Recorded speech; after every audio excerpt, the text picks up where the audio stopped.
मेरठ के लोहिया नगर थाना पुलिस ने हुमायूं नगर में एक अवैध पिस्टल फैक्ट्री का भंडाफोड़ किया है। पुलिस ने मौके से 13 पिस्टल और 436 मैगजीन बरामद की है। साथ ही बड़ी संख्या में अदबनी पिस्टल और हथियार बनाने के उपकरण भी जब्त किए हैं।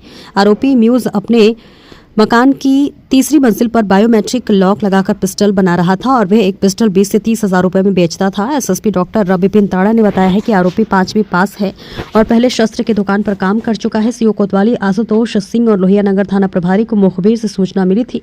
इस पर पुलिस ने हुमायूं नगर की गली नंबर 3 में छापेमारी की। मकान की तीसरी मंजिल पर बायोमेट्रिक लॉक देखकर पुलिस हैरान रह गई। एसएसपी ने बताया कि आरोपी पहले कैचियों का कारोबार करता था। कम आय होने पर उसने अवैध पिस्टल बनाने का धंधा शुरू कर दिया। अब तक वे लाखों रुपए की पिस्टल बेच चुका है। पुलिस पिस्टल खरीदने वालों की जानकारी जुटा रही है। एसएसपी ने फैक्ट्री पकड़ने वाली टीम को इनाम देने की घोषणा की है। ये लोहिया नगर पुलिस को आज रात में सूचना मिली कि एक घर में पिस्टल बनाने का काम हो रहा है, जिस पर कि पुलिस सुबह इनके घर पर गई और वहां पर तलाशी ली गई। जो इनका मकान है उसमें एक 3 मंजिला मकान में सबसे ऊपर के फ्लोर पे कमरे में कई सारी अर्धनिर्मित पिस्टल के पार्ट्स और निर्मित पिस्टल मिली। और वो कमरे का जो लॉक है वो बायोमेट्रिक लॉक था, जो केवल मुइज़ के ही थंबप्रिंट से खुलता था। और ये करीब इसने 1.5-2 साल पहले वहाँ लगवाया था। और इनका कहना है कि जो पूछताछ में इन्होंने बताया, इसमें इनके कुछ साथियों के नाम सामने आए हैं जो इनको पार्ट्स उपलब्ध करवाते थे और उसको ये अलग अलग उपकरणों के जरिए नाल बनाना, ट्रिगर बनाना, स्प्रिंग बनाना और उनको असेंबल करना, ये सारा कार्य करता था। और उसको करने के बाद एक पिस्टल ये 20,000 में बेचता था। इन्होंने अभी तक कितनी पिस्टल बेची हैं और किन किन लोगों को बेची है, इसकी जानकारी की जा रही है। प्रथम दृष्टया जो सामान मिला है उससे प्रतीत होता है कि बड़े स्तर पर ये काम करते हैं और इनके जो साथ में अपराधी रहे हैं उनकी भी पुलिस जांच कर रही है।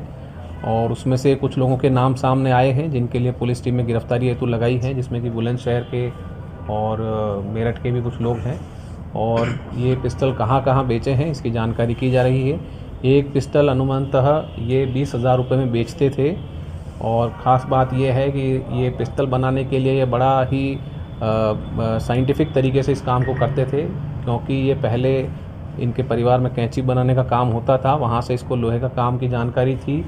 इसके बाद में इसने एक आर्म्स की दुकान पे, लाइसेंसी असला की दुकान पर एक मिस्त्री के साथ काम किया था उसके अधीन, जहाँ पर कि इसने पिस्टल बनाने की बारीकियाँ सीखी और उसी का उपयोग करके ये अब अवैध असला बनाने के काम में अभी काम कर रहा था।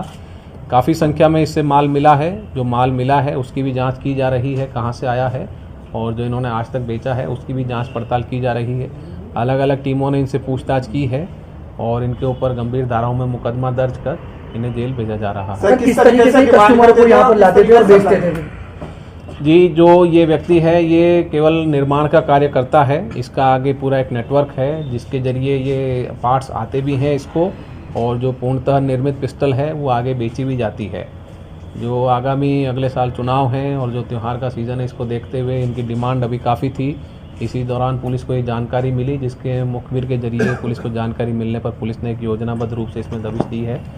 ये व्यक्ति के साथ में इसके परिवार के लोग भी उसी मकान में रहते हैं। उनसे बचाने के लिए, अन्य लोगों से बचाने के लिए इसने वहाँ पर अपना एक बायोमेट्रिक लॉक लगवाया था और उसकी भी जांच की जा रही है। और जो भी बातें हैं, इनके संपर्क सूत्र हैं, उनसे भी पुलिस पूछताछ करेगी और कई पुलिस टीमें इस केस को और आगे अनावरण हेतु लगी है। कब से काम कर रहा था, इसका आपराधिक इतिहास क्या है? ये अभी तक इसका कोई आपराधिक इतिहास सामने नहीं आया है और तकरीबन ये 1.5 से 2 साल पूर्व से ये हमें अंदाज़ा है कि ये काम कर रहा है। जिस प्रकार से इसके यहाँ पर व्यवस्था हो रखी है उससे लगा कि ये 1.5 से 2 साल पहले से काम कर रहा है। जो अलग अलग बोर की नाल है उनके लिए अलग अलग इसने औजार रखे हैं, अलग अलग ड्रिलिंग के लिए अलग अलग औजार रखे हैं और बड़ा व्यवस्थित रूप से मशीनों के जरिए ये काम किया जा रहा था और सभी मशीनें भी जब्त की गई हैं और इसमें आगे कार्रवाई की जा रही है। सर, बिहार से भी तार जुड़े हुए हैं इसकी हथियार सप्लाई, माल आना जाना, कुछ इस तरह का? फिलहाल इसमें बिहार का कोई रोल नहीं आया है, परंतु हमारे आसपास के जो जनपद हैं, सीमावर्ती जनपद हैं, उनके बारे में जानकारी की जा रही है, क्योंकि ये यहाँ से बुलंदशहर, मेरठ और आसपास के क्षेत्रों में भी बिक्री कर रहे थे, ऐसा जानकारी में आया है। इनसे पूछताछ की जा रही है। अलग अलग टीमें भी लगी हैं जो पूछताछ कर रही हैं और जो इनके साथी हैं उनको गिरफ्तार करने के लिए भी पुलिस टीमें लगी हैं। शीघ्र ही इसमें और जो भी तथ्य सामने आएंगे उनके आधार पर अग्रिम कार्रवाई की जाएगी। पुलिस टीम ने बहुत अच्छा कार्य किया है और पुलिस टीम को कार्य करने वाली पुलिस टीम को 25,000 रुपये पुरस्कार मेरी तरफ से है इसमें लोहिया नगर थाना क्षेत्र पुलिस।